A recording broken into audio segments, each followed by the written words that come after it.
ডাকসুর মধ্য দিয়ে তাদের প্রতিনিধিত্ব নির্বাচনের অধিকার আদায়ের মাধ্যমে ছাত্র রাজনীতির গুণগত পরিবর্তন ও নতুন ধারার রাজনীতি চর্চার অভিপ্রায় বারংবার ব্যক্ত করেছিল। ফেসিবাদ পরবর্তী দায়িত্ব গ্রহণকারী নতুন প্রশাসনের কাছে শিক্ষার্থীদের প্রত্যাশা ছিল দায়িত্ব গ্রহণের পর নতুন প্রশাসন শিক্ষার্থীদের মৌলিক দাবি কাল বিলম্ব না করে বাস্তবায়ন করবে। ডাকসু নির্বাচনের লক্ষ্যে ছাত্র সংগঠনগুলোর সাথে মত বিনিময়কালে প্রায় সকল ছাত্র সংগঠন ডাকসুর প্রয়োজনীয়তার কথা স্বীকার করে প্রয়োজনীয় সংস্কার করে দ্রুত ডাকসু নির্বাচনের আয়োজনের পক্ষে তাদের মতামত ব্যক্ত করেছিল। এমনকি বিশ্ববিদ্যালয় পরিষদের নিজস্ব উদ্যোগে পরিচালিত এক জরিপের তথ্য অনুযায়ী প্রায় 96% শিক্ষার্থী ডাকসু নির্বাচনের পক্ষে তার প্রয়োজনীয়তার মতামত দিয়েছে। কিন্তু দুঃখজনকভাবে ঢাকা বিশ্ববিদ্যালয় প্রশাসন অধিকাংশ শিক্ষার্থীর এই দাবি পূরণের পথে প্রত্যাশার চেয়ে অনেক বেশি ধীরগতিতে অগ্রসর হয়েছে। গত বছরের ডিসেম্বরে বিশ্ববিদ্যালয়ের সম্মানিত পক্ষ বলেছিলেন ডাকসু নির্বাচন 2025 সালের ফেব্রুয়ারির মধ্যে অনুষ্ঠিত হবে, কিন্তু ফেব্রুয়ারি গড়িয়ে মে মাস চলমান, তবু আশা জাগানোর মতো তেমন কিছুই আমাদের কাছে দৃষ্টিগোচর হয়নি। প্রশাসন ডাকসু নিয়ে 3টি আলাদা আলাদা কমিটি গঠন করেছিল: গঠনতন্ত্র সংস্কার, আচরণবিধি প্রণয়ন এবং অংশীজনের সাথে প্রয়োজনীয় পরামর্শ কমিটি। প্রত্যাশার চেয়ে অনেক গতিতে হলেও সম্প্রতি কমিটিগুলো তাদের কার্যক্রম সম্পন্ন করেছে।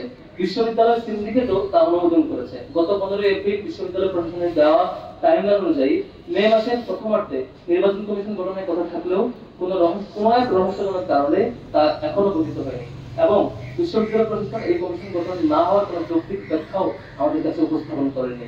শিক্ষার্থীদের উৎকণ্ঠা উপেক্ষা করে প্রশাসন এখনো গড়িমসি করেই যাচ্ছেন। প্রশাসনের এই রহস্যজনক অবহেলা এবং ধীরগতির কারণে শিক্ষার্থীদের মধ্যে তৈরি হয়েছে অনিশ্চয়তা ও শঙ্কা।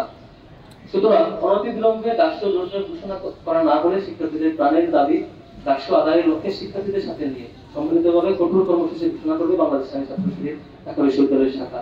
গত ফেসিবাদের সময়ে ছাত্রলীগের মতো শিক্ষার্থীদের জিম্মি করে তাদেরকে কোন গোষ্ঠী স্বার্থে ব্যবহার করা, তাদের পড়াশোনায় বিঘ্ন ঘটানোর মতো দৃঢ় পায়তারা ঠিকাতে ডাকসুর কোনো বিকল্প নেই। শিক্ষার্থীদের নিরাপত্তা, মানসম্মত আবাসন ব্যবস্থা এবং খাবার এবং পানীয় থেকে শুরু করে প্রত্যেকটি বিষয়ে অধিকার নিশ্চিত করতে হলে ডাকসুর কার্যকর ভূমিকা পালন করবে বলে আমরা বিশ্বাস করি। দ্বিতীয়ত, নিরাপদ ক্যাম্পাস। আমাদের ডাকসুর পাশাপাশি আমরা চাই নিরাপদ ক্যাম্পাস নির্মাণে বিশ্ববিদ্যালয় প্রশাসন দৃশ্যমান ও কার্যকর পদক্ষেপ গ্রহণ করবেন। প্রতি বছর তুমুল প্রতিযোগিতাপূর্ণ ভর্তি পরীক্ষায় উত্তীর্ণ হয়ে শিক্ষার্থীরা ভর্তি হন এই ঢাকা বিশ্ববিদ্যালয়ে। তাদের স্বপ্ন থাকে ক্যাম্পাসে নিরাপদ সুন্দর একটি পরিবেশে তারা পড়াশোনা করবে, গবেষণা করবেন। কিন্তু শিক্ষার্থীরা ক্যাম্পাসে এসেই বুঝতে পারেন তাদের এই কাঙ্ক্ষিত নিরাপত্তা এই ক্যাম্পাসে নেই। সম্প্রতি ক্যাম্পাসে সংঘটিত বিভিন্ন অপ্রীতিকর ঘটনা শিক্ষার্থীদেরকে আরো উদ্বিগ্ন করে তুলেছে।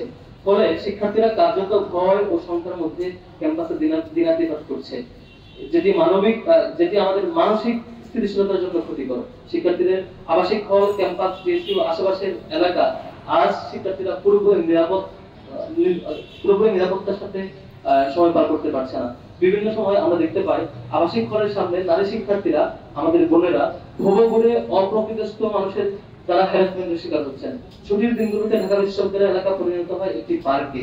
শহরের নানা প্রান্ত থেকে আসা মানুষের সমাগম ক্যাম্পাসের পরিবেশকে আরো বেশি অনিরাপদ করে তুলছে। এমন পরিস্থিতিতে ডাকসু কার্যকর না থাকার ফলে এই নিরাপত্তা সংকট আরো তীব্রতর হচ্ছে।